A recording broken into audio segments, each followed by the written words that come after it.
Assalamualaikum warahmatullahi wabarakatuh.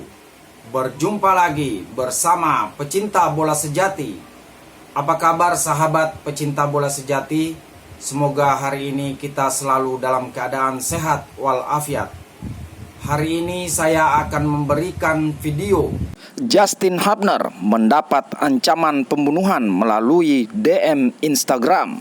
Mengikuti informasinya lebih lanjut, mari kita simak videonya bersama-sama. Ada kabar ya, yang saya pikir ini juga sudah ramai di media sosial ya, yang termuat tentang Justin Hubner, pemain belakang kita yang sekarang sedang mencari klub, tapi dia masih tentunya beristirahat ya di Bali.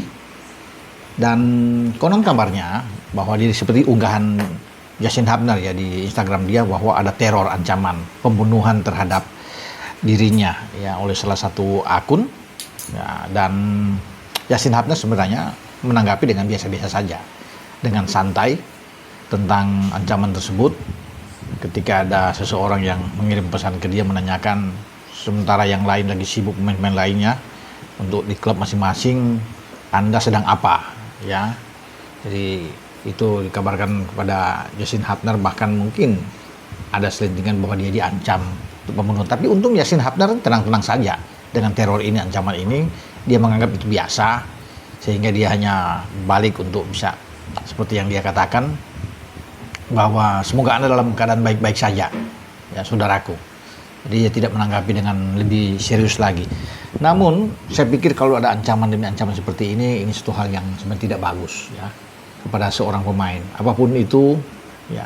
Tidak boleh pemain kita yang sedang berkonsentrasi juga, saya pikir menunggu saatnya akan tampil di putaran keempat, walaupun dia masih belum punya klub karena sudah dilepas oleh Wolverhampton Wanderers U21 dan dia sempat menjadi pemain terbaik juga, namun kemudian diteror dengan hal-hal yang tidak baik ya.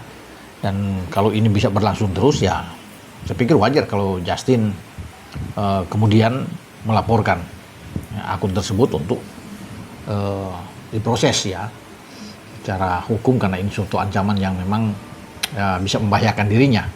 Tapi semoga ini tidak akan berlarut-larut ya, dan ini mungkin hanya kecintaan seorang penggemar yang fanatik terhadap tim nasional kita dan menginginkan bahwa ayo dong, mungkin Yasin, kamu segera mencari klub, jangan terlalu santai ya, berleha-leha, sementara yang lain ini lagi sibuk untuk mencari klub untuk fokus ya. Sekarang Anda harus bisa fokus dengan klub sehingga bisa punya jam bermain yang baik. Mungkin itu salah satu cara dari penggemar Justin sendiri, karena kalau melihat juga dari Justin, kalau flashback ke belakang, Justin bilang ini penggemar yang sebenarnya memberikan motivasi, dorongan buat dia ketika dia masih dalam keadaan cedera.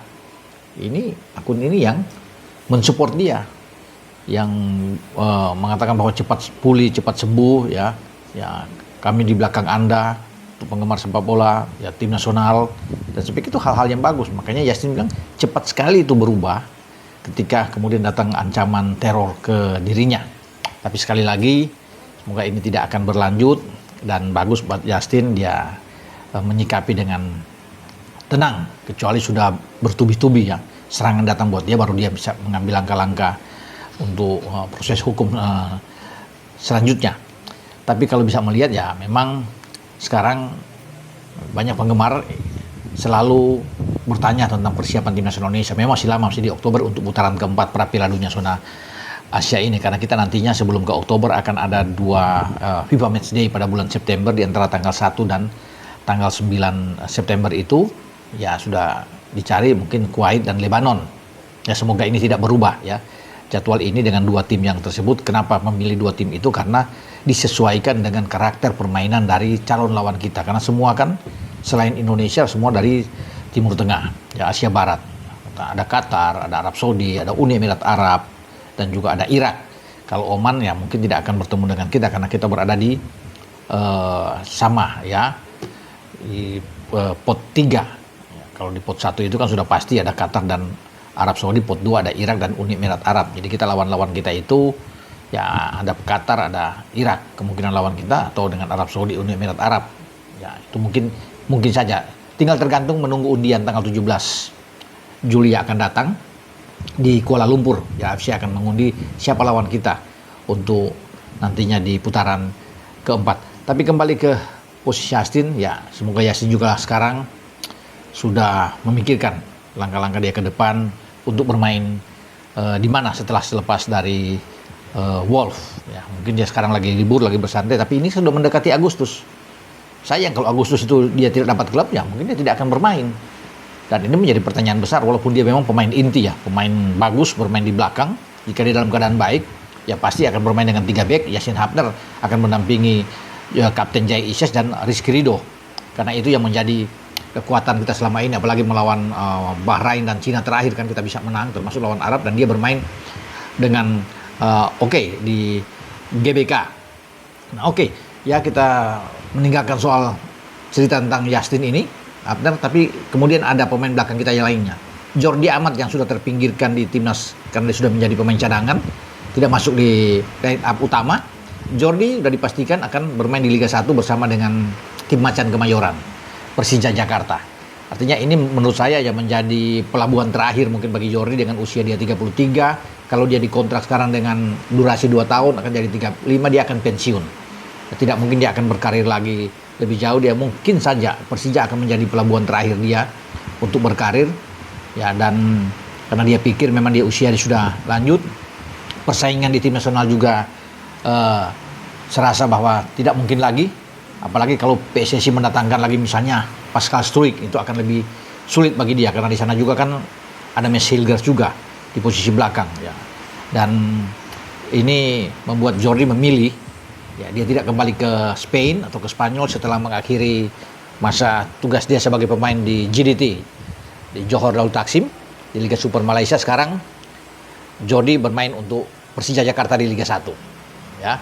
Dan ini enak karena dia akan bermain dengan Rizky Ridho, kapten dari Persija Jakarta. Rizky kita tahu bersama pemain tim nasional kita, dan jika bermain dengan 4 back di Persija oleh pelatih mereka Mauricio Souza, pastinya Jordi sudah dijamin akan bermain di jantung pertahanan ya, Persija bersama dengan Rizky Ridho. Tentunya ini akan jauh lebih kuat ya untuk pertahanan Persija Jakarta. Semoga Jordi lebih fokus saya pikir di Persija ya, karena itu saya tadi bilang kan, kalau dia mau berharap main di Persija untuk biar jam bermain banyak dan kemudian dipanggil lagi ke tim nasional untuk bisa menjadi pemain utama, saya pikir berat.